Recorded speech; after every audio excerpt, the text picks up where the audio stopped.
Bismillahirrahmanirrahim. Assalamualaikum warahmatullahi wabarakatuh. Waalaikumsalam warahmatullahi wabarakatuh.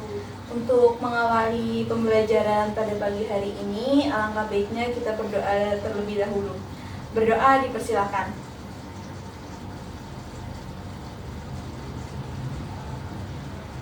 Berdoa selesai. Ya, selamat pagi semuanya. Pagi Bu. Bagaimana kabarnya? Alhamdulillah Sehat baik. ya? Di tengah kondisi yang seperti ini kita harus menjaga kesehatan ya. Oke, sebelum memulai pembelajaran, Ibu absen dulu ya. Yang pertama, Dia.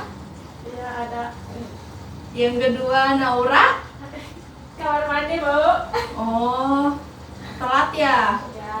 Ya udah langsung aja ya. Minggu kemarin kita sudah mempelajari tentang rekonsiliasi bank. Ada yang masih ingat?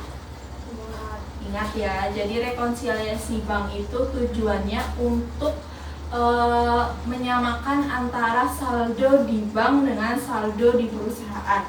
Nah, untuk pertemuan kali ini, materi yang akan kita bahas adalah akuntansi piutang, di mana kita mempunyai beberapa tujuan dalam pembelajaran kali ini.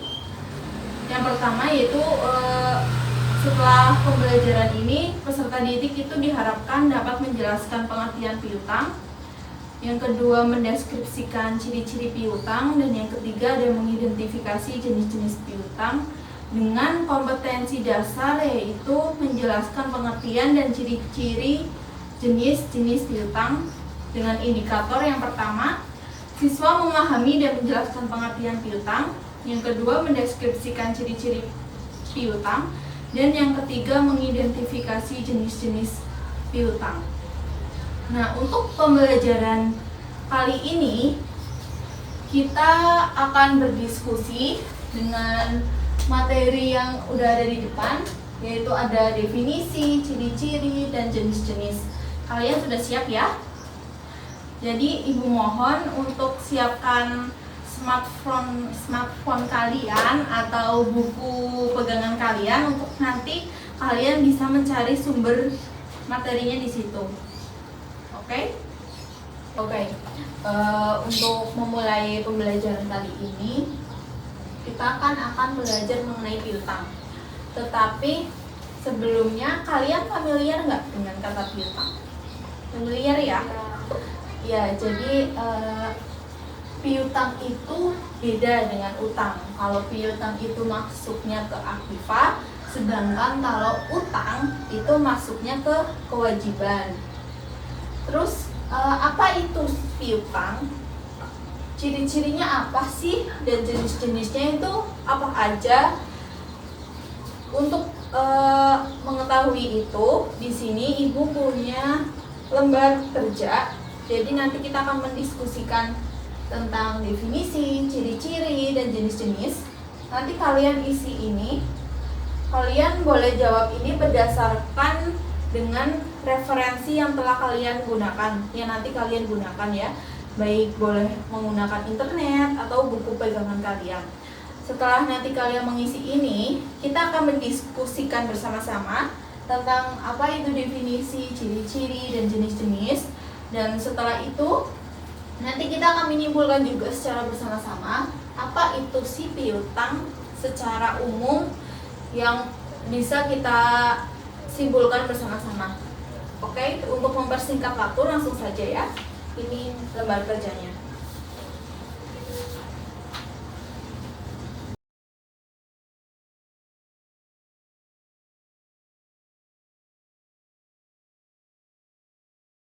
Oke, gimana anak-anak udah selesai?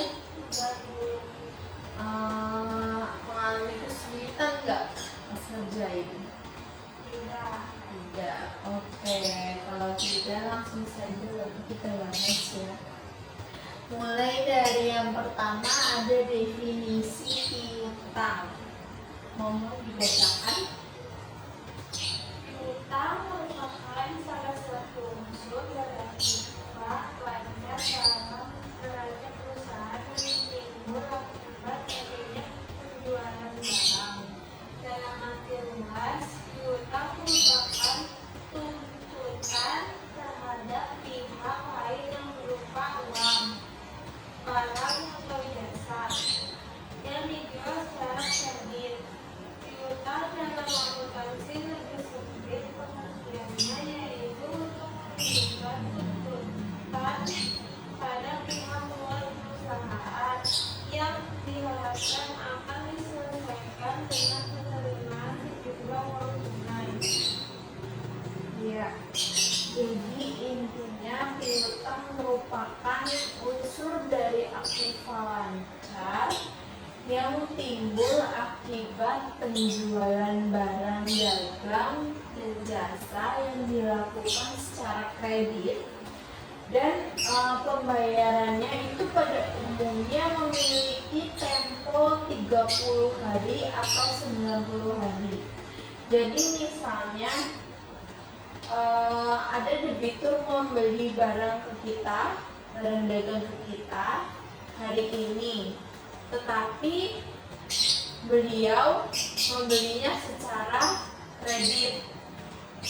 Itu piutang ya. Dan pelunasannya itu bisa 30 hari atau 90 hari ke depan. Itu seperti itu. Oke. Setelah kita membahas tentang definisi piutang, ada yang ditanyakan nggak? Atau masih bingung mengenai piutang itu apa sih gitu? Enggak, jelas ya? Dan selanjutnya kita akan membahas mengenai ciri-ciri piutang. Bisa dibacakan hasil pekerjaannya? 1.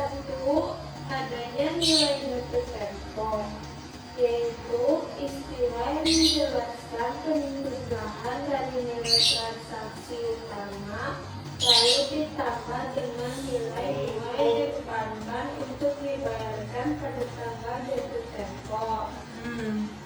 Yang kedua, adanya tanggal jatuh tempo adalah tanggal jatuh tempo dapat diketahui dari lamanya atau umur piutang. Yang ketiga, adanya bunga yang berlaku. Piutang yang terjadi dikarenakan pembelian memutuskan melakukan transaksi secara kredit dan hal ini menimbulkan bunga. Oke, kita bahas satu persatu lebih dalam ya. Yang pertama, ciri-ciri yang pertama itu adalah adanya nilai jatuh tempo. Apa sih nilai jatuh tempo? Maksudnya itu gimana sih? Jadi nilai jatuh tempo itu merupakan istilah yang menjelaskan penjumlahan dari nilai transaksi utama ditambah dengan nilai bunga yang dibebankan untuk dibayarkan pada tanggal jatuh tempo. Jadi pembeli itu selain membayar nilai utama piutang itu juga harus membayar bunga yang ditetapkan oleh penjual, seperti itu. Jadi contohnya seperti ini. Misalnya tanggal 1 Januari 2020, Tuan Andi membeli barang dagangan secara kredit sebesar 6 juta dengan syarat N/10. Nah, apa itu artinya N/10? N/10 itu artinya apabila piutang tersebut dilunasi dalam jangka waktu 10 hari setelah tanggal 1 Januari, maka akan mendapatkan potongan sebesar 1%. Akan tetapi, bila pelunasannya lebih dari 10 hari, itu tidak dapat potongan sebesar 1%. Itu ya, itu nanti kalian akan mempelajari lebih lanjut ketika kalian menyusun jurnal dari akuntansi piutang. Lalu selanjutnya adanya tanggal jatuh tempo. Apa sih tanggal jatuh tempo? Tadi kan disebutkan bahwa nilai jatuh tempo itu merupakan penjumlahan antara nilai piutang dengan nilai bunga. Nah, tanggal jatuh tempo itu adalah waktu yang digunakan oleh pembeli untuk melunasi utangnya tersebut.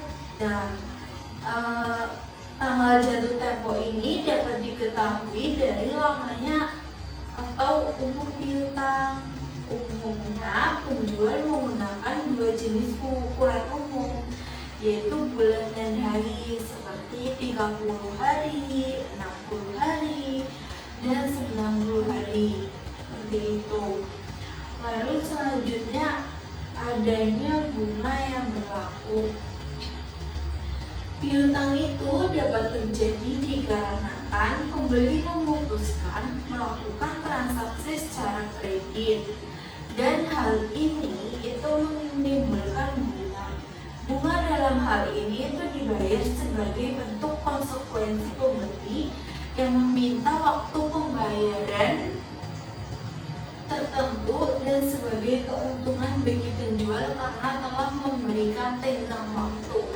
Jadi apabila kita membeli barang dagangan secara kredit itu biasanya terdapat bunga yang berbeda dengan pembelian secara tunai ya. Kalau pembelian secara tunai barang dagang sebesar 1 juta kita bayar 1 juta, tetapi kalau pembelian secara kredit itu berbeda karena biasanya penjual itu menerapkan bunga tersendiri.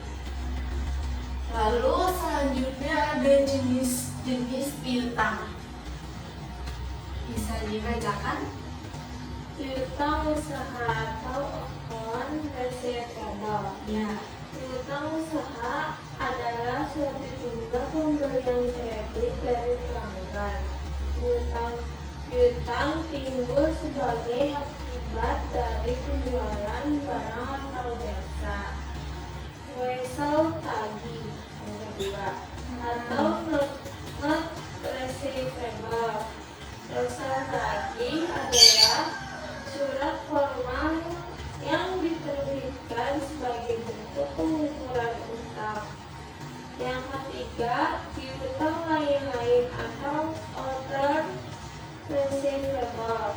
Piutang lain-lain mencakup selain piutang dagang, contohnya piutang bunga, piutang gaji, uang muka karyawan, dan restitusi pajak. Ya, tepat sekali ya. Jadi jenis piutang itu ada beberapa jenis.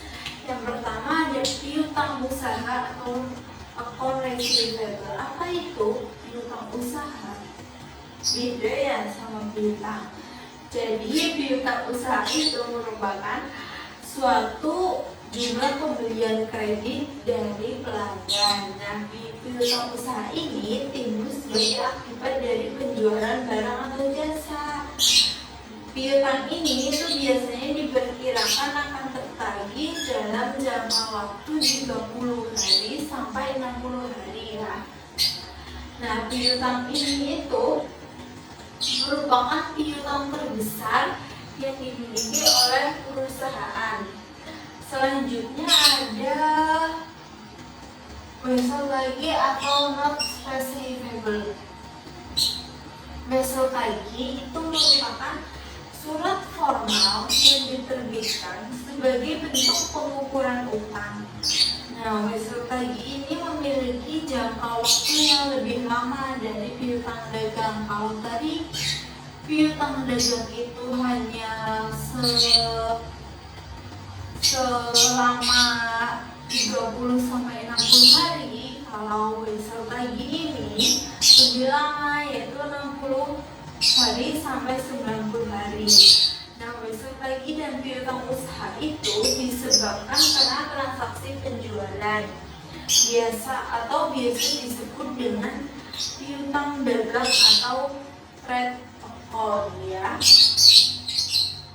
Nah, yang ketiga ada piutang lain-lain atau other receivable. Apa itu piutang lain-lain?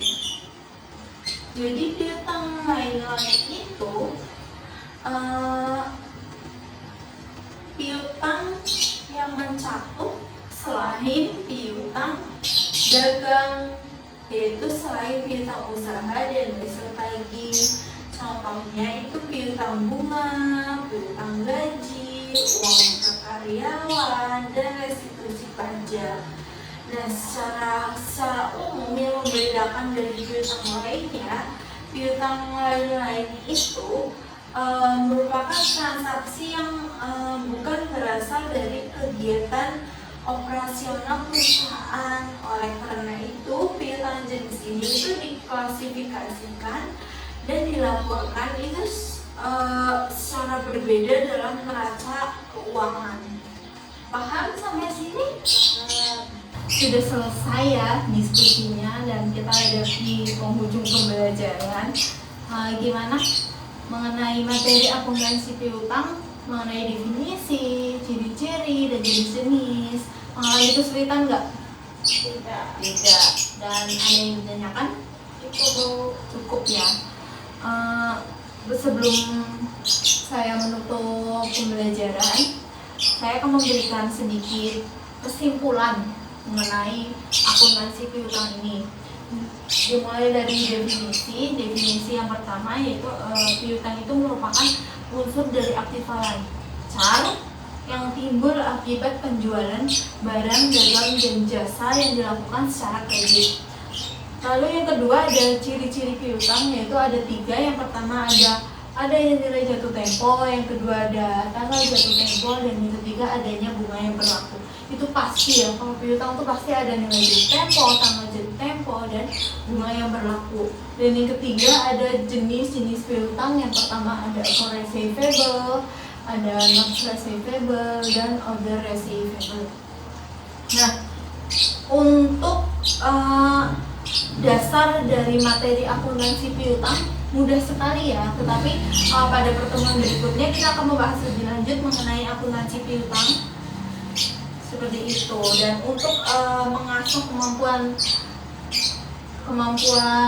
teman-teman semua dalam akuntansi piutang, ini Ibu ada sedikit tugas, sedikit ya, jadi bisa dikerjakan dan dikumpulkan pada pertemuan berikutnya. Oke, untuk menutup kegiatan pembelajaran hari ini, silakan Nadia memimpin doa.